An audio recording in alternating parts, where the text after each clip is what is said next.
जी बिल्कुल, chairman PTI के एहलिया की जो मुबैना डायरी वायरल हुई है, उसमें वाज़े तौर पर यह लिखा हुआ है कि वो जो है चाहती थी कि सियासी तजियाकारों और के मुताबिक डायरी से ये मालूम होता है कि चेयरमैन पीटीआई को उनकी एहलिया कैसे और किस तरह से किस हद तक कंट्रोल करती थी। और ये मालूम हुआ है कि पीडीएम रहनुमाओं के मुताबिक डायरी से जो है वो चेयरमैन पीटीआई को उनकी एहलिया सियासी डिक्टेशन करवाती थी और चेयरमैन पीटीआई को सियासी हिकमत अमली किस वक्त क्या और कैसे होगी इसके मुताबिक वो उनको डिक्टेट करती थी, उनको समझाती थी। जबकि इस डायरी में जो है वो चेयरमैन पीटीआई को उनकी एहलिया ये अहकामात दे रही हैं कि ऐसी फिजा बनाई जाए और इतना प्रेशर डाला जाए कि अदालत कोई मनफी फैसला ना कर सके। इसके अलावा इस डायरी में यह भी लिखा है कि अगर गवर्नर राज लगाया जाए तो कानूनी टीम और शहर जो है मुख्तलिफ शहर जो हैं भर के उनको बंद करने की तैयारी की जाए, यानी कि पहिया जाम हड़ताल की जाए। इस डायरी में यह भी लिखा है मुबैना डायरी के अंदर कि कल से इतना प्रेशर देना है कि अदालत कोई नेगेटिव फैसले ना दे सके, यानी बहुत लोग हों और क्राउड इतना हो कि उसके अंदर कोई भी अदालत ऐसा फैसला ना दे जो चेयरमैन पीटीआई के खिलाफ जा सके। इसके अलावा ये भी इस डायरी के अंदर लिखा है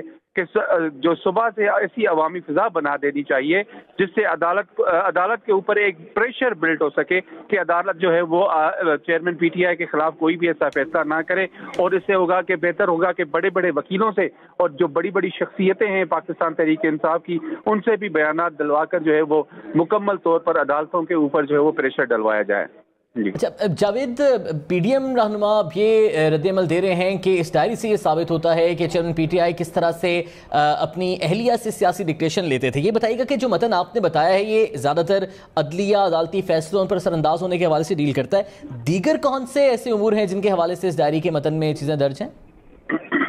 देखें साहब, इस डायरी के अंदर तो बहुत कुछ दर्ज है, लेकिन जो अभी तक हमारे पास इतलात मौजूद है या हमें इतलात अभी तक मौसूल हुई है हमारे ज़राए से, उसमें यही है कि चेयरमैन पीटीआई की जो अहलियां हैं वो बाखास तौर पर उनको ये सियासी डिक्टेशन देती थी कि उन्होंने किस तरह से अदालतों के ऊपर प्रेशर कंपोज करके रखना है, उनके ऊपर प्रेशर बरकरार रखना है ताकि उनके खिलाफ कोई भी फैसला ना आ सके। आपको ये याद होगा कि इस सारी सूरत हाल के दौरान खासतौर पर जब चेयरमैन पीटीआई वजीर आजम थे उस वक्त भी उनके खिलाफ 2 से 3 ऐसे केसेस थे जिसमें शायद उनको ये अंदाजा था कि वो मुख्तलिफ तरीकों से सजा हासिल कर सकते हैं और इसके अलावा उनकी नाअहली भी हो सकती है। लेकिन चूंकि 9 मई का वाकया सामने आ गया, उस वाकये के बाद जो सूरत हाल सामने आई फौरी तौर पे वो बिल्कुल ही वाज़ेह हो गई थी। फिर उनके बाद अभी हमने रिसेंट देखा कि इलेक्शन कमीशन की जानिब से और अदालत की जानिब से भी चेयरमैन पीटीआई की नाअहली सामने आ गई है। तो ये उसी तनाजुर में एक चीज सामने आई है जिसमें ये वाज़ेह होता हुआ नजर आता है कि